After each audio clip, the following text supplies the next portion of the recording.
Apocalipse 10 é uma profecia do surgimento da Igreja Adventista do Sétimo Dia?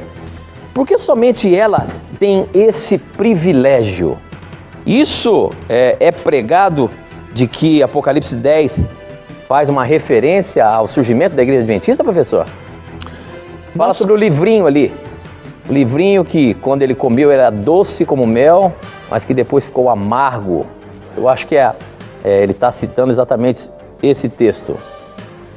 Nós cremos, amigo telespectador, que aqui é uma referência ao surgimento da Igreja Adventista, mas nós não cremos que isso aqui é um privilégio, pelo contrário, isso aqui é uma responsabilidade. E nós não cremos também que isso indique que só a Igreja Adventista é a Igreja de Deus, isso não existe, né? A própria Ellen White, eu vou ler isso porque é importante você ver o posicionamento da nossa própria cofundadora, né? Então você vai ouvir alguém falar o seguinte: os adventistas creem que só eles são salvos, eles são o único povo de Deus. Isso não existe. Tá? O povo de Deus se encontra em todas as denominações religiosas. Nós não cremos que todas as denominações têm a verdade bíblica, mas nós cremos que, apesar disso, em todas as denominações há verdadeiros filhos de Deus.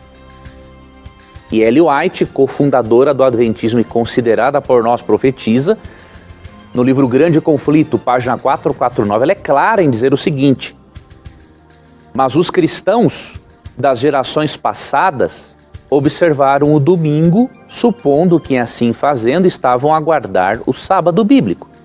E hoje existem verdadeiros cristãos em todas as igrejas, não excetuando a comunhão católica romana, que creem sinceramente ser o domingo o dia de repouso divinamente instituído. Deus aceita a sinceridade de propósito de tais pessoas e sua integridade. Então, nunca, de forma oficial, um adventista vai dizer que a Igreja Adventista é a única igreja de Deus no mundo. A Igreja de Deus são pessoas, né? E o povo de Deus, se você ler o Grande Conflito, por exemplo, Ellen White fala de uma série de reformadores que ao longo da história foram usados por Deus para trazer verdades bíblicas esquecidas.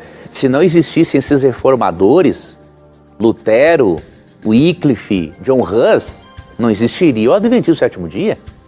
O que nós vemos em Apocalipse 10 é que o Adventismo é uma continuidade do movimento de reforma para trazer à tona a doutrina da volta de Jesus que estava sendo esquecida na época.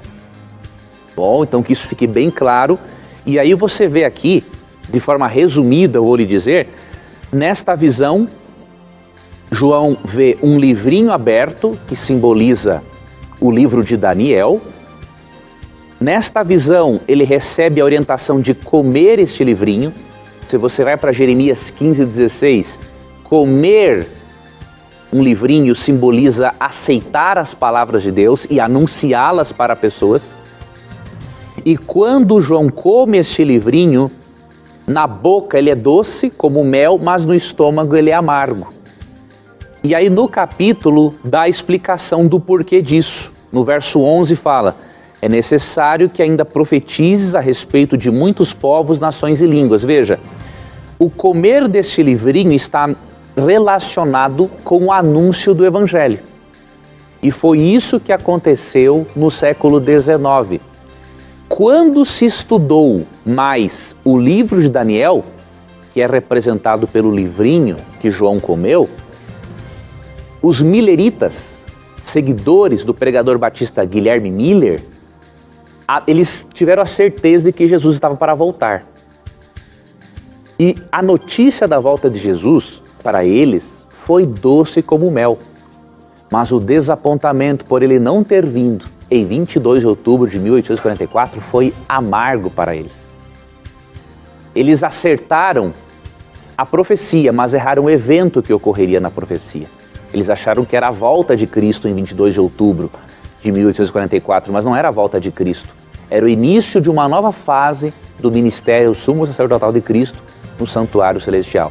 E no verso 11 ele explica: é necessário que ainda profetiza a respeito de muitos povos, nações, línguas e reis. Ou seja, Cristo está dizendo o seguinte: olha, vocês se decepcionaram por não ter voltado, Primeiro, porque vocês entenderam a profecia de uma forma equivocada. E segundo, eu não posso voltar tão rapidamente como vocês estão pensando, porque é necessário que vocês preguem ainda para muitas pessoas. E foi do movimento milerita que surgiu a Igreja Adventista do Sétimo Dia. Então nós cremos que a profecia faz uma referência ao surgimento do milerismo protestante e, consequentemente, o adventismo, para anunciar a segunda vinda de Cristo. Mas de forma alguma cremos que nós somos os bambambãs da história.